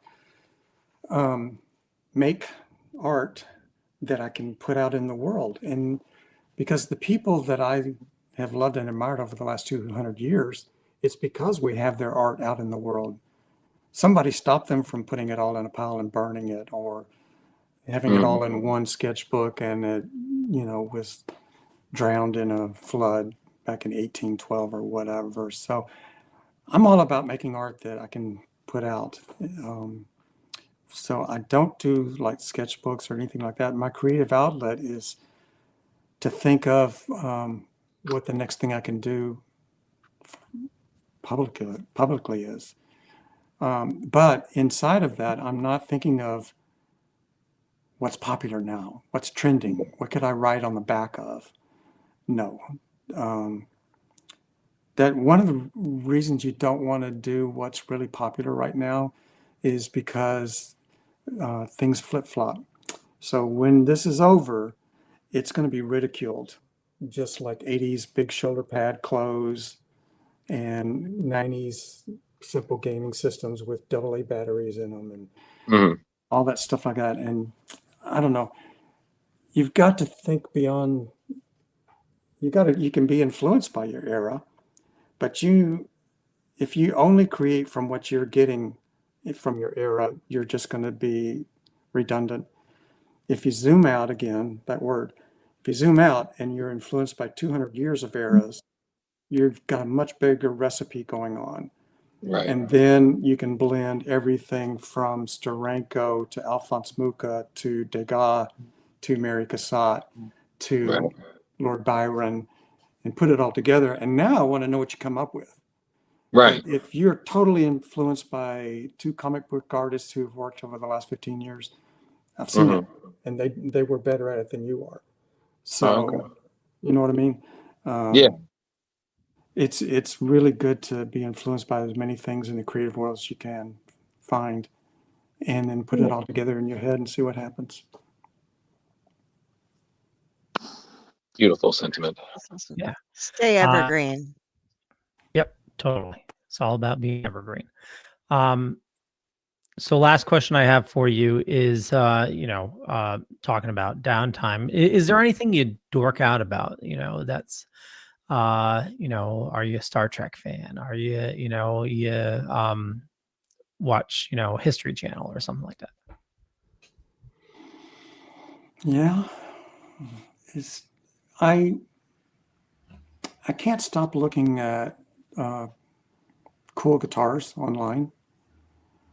That's something that makes me relax, to look at reverb.com and see what's for sale, And I've noticed that a lot of the old vintage stuff in really good condition has been showing up more and more over the last 2 years. And I think it's for a sad reason that the first and second owners have aged out. And finally, these things are coming out of people's living rooms. And, this was my dad's, and he bought it in '62. It's mint condition. Those things are all over the place now. So that's poignant. that's a good way to track what's happening to the human race. But in terms of dorking out, I really like. I'm addicted to Formula One racing. Oh, nice. No kidding. Yeah, Wow. because my dad always had sports cars. He was a director. He was a big personality. He was the guy that could tell 12 people on the stage what to do in rehearsal. And he always liked sports cars. And so he introduced me to racing and all that stuff back. My dad was the one who bought the first Beatles record in our town and brought it home. And then he was a disc jockey. And he would bring all these great jazz albums and rock albums from the 60s home and all that. So he's a big influence in terms of like broadening my world. I didn't just have a guy who sold insurance and came home and smoked a pipe. So yeah, it was. So I like Formula One racing to this day. I've been following it for a long time, and I like Europe. So it's interesting to stay in touch with the Europeans that way. Okay. Do you have a favorite racer or anything like that? Yeah, they go in generations too. Yeah. Just like comics, and I've had one for every generation. I guess my current guy, I really like. Well, I'm pulling for Hamilton, but I think he's having a hard time. Lewis Hamilton is the British guy who's had 7 world champions. It should have been 8, but one of the guys who was running the track messed him up. Oh no. Yeah, so I like stuff like that. I like things like, it's not that I can participate in any of those things, but I like to watch them. I guess watching Formula One, though, I feel guilty. That's like saying, oh, I like chariot races and gladiators. I don't want to do it. It's fun to watch. Everybody needs a way to let steam off, and if it's watching dudes drive super fast, and I mean, don't get me. I think it's friggin' science when they're even like the NASCAR racers going around in a circle like that. That's like, it's amazing to be able to go those speeds and such. People think that racing is like driving fast on the street in terms of like, well, you just floor it until you have to, and then you slow down and turn, then you floor it, you slow down and turn, then you floor it. That's not at all what they're doing. If you were in the car, you would be petrified because oh yeah, it's not like you're in the car with your friend and they just floored it. These guys, they go down the straight at 100 or 200 miles an hour. And then there's a left turn, and you and I would slow down to like 60 and make that turn with screeching tires. They go through that turn at 150. So that's where the physics comes in. It's they're not trying to stay planted on the ground and secure. They float on that adhesive 1 centimeter adhesion level between the surface and the tire.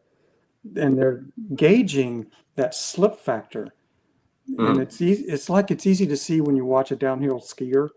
You can see them doing the S turns, and you can tell that, especially on the icy Olympics, which we may get this year, they are doing a lot of skating and slipping. They're four-wheeling it down the slope. That's what the Formula One cars are doing, and the NASCAR guys, when they go around in circles, they're keeping it on 4 tires that are just one little glitch away from like off. Oh yeah.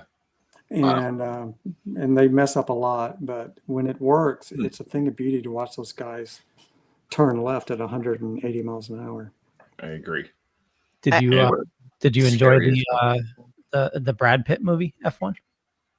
I enjoyed that they made it, and you got to see scenes and all that, but the story was, the usual, old guy comes back for one more round, and so it's a trope. And it's also not realistic in how they do it. Like they did it like a video game, like 2 buddies playing video games. Okay, I'm going to block him off, and you go in there and get into the pyramid. So that none of that is realistic. It's actually just a bloodlust out there. They'll run over your mother to get in first place. Dear God. Do you know? Do you know anything about Ferdinand Habsburg? He No. does some. He's done some Formula One racing. I have a real big grudge against the entire Habsburg Empire, and he's still heir apparent to part of the Habsburg family from over in Europe, but he's a Formula One racer, so I thought I'd ask because Or he I find did at it one time. crazy that he's like a duke or something like that, and yet he's also a Formula One racer. I know. So, Well, actually, a lot of them were back in the day had some sort of title because they had money, and it was kind of a playboy sport. You had to pay your own way to get this to happen back in the 50s and 60s. So you ended up with barons and people who had lord this and lord that. They had titles. There's actually a billionaire racing right now. One of the teams is owned by Lance Stroh, who I think he made his money in clothing lines up in Canada.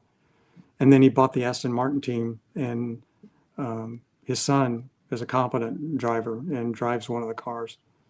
So there's a lot of money in that one, in that sport. Interesting. I did not know that. That's cool. Well, yeah, I do know we're well past time. We'll wrap things up. So, Terry, where do you like people interacting with you on social media? Well, I'm on Instagram, and for the older folks, I'm on Facebook. And I'm also on Blue Sky, but it's not really very friendly for posting, images and stuff. It's mostly for ranting. But the thing that you might want to check out is my YouTube channel, where I post a lot of how to draw, how to ink, how to do videos and all that. So that's a good place where I can talk about art, and I have time to talk about it. So, and I have a website, of course. You can find that. And right now I have a Kickstarter going for a new How to Draw book. And if you look it up on Kickstarter, Terry Moore's How to Draw, it's there, and it's going to run for another 2 weeks, I think. And everything I've learned about how to make comics and the measurements and the inking and the pencils and all that, how to do it in Photoshop, how to lay out your book in InDesign, how to get it print ready, how to draw from the inside out instead of just drawing what you see, which is the path to failure, how to know how to draw it as a living 3D thing is how you get something to look beautiful and cute and appealing. So stuff like that, it's all in there. Fair enough. Awesome. Well, everybody check the show notes up above or down below, depending on where you're watching or listening to us. You know how to find me. But more importantly, check the show notes and check out Terry's Kickstarter. And we got a bunch of links for Terry in the show notes as well. And we'll kick it on over to Kari. Hey, everybody. Thank you for joining us this Wednesday. It was a great show. We got to spend so much time with Terry. Thank you so much. And we will promote your Kickstarter next week on my crowdfunding segment, too, because I didn't know it was up there. So, thanks for joining us. If you want to find me, go to Kari Sanders on Facebook, look for The Judgmental Crow, and you can find links to my author page, some of the other shows that I do, stuff over on the Owlite Network, and you can send Ratatosker booze whenever you would feel like it. He would really appreciate it. Awesome. Jar Jar. Hey, everybody. Facebook, Instagram, Blue Sky, and TikTok. I'm on all of them. Come see me. I only really interact on Facebook, though. So I'm one of the old people. Nothing wrong being old. No, I enjoy it. Indeed, he does. I also have mixed feelings about it, but I'm working through that. Hey, everybody. Thank you so much for joining us. We had an awesome time with Terry. And if you really like everything you saw here, if you haven't already, hit the like and subscribe button to our YouTube page. We got a lot of great stuff still for the end of the year, and we're working on some dope things for 2026. So if you need to get in touch with me, Facebook, Instagram, Blue Sky, you can look me up. I'm there. If you're trying to interact, there's a 50-50 chance I might not see it or I might forget. So don't feel bad about messaging me more than once, but not more than 5. Thank you, and have a good rest of the night. Awesome. With that, we'll catch you later. Bye, everyone. Everybody.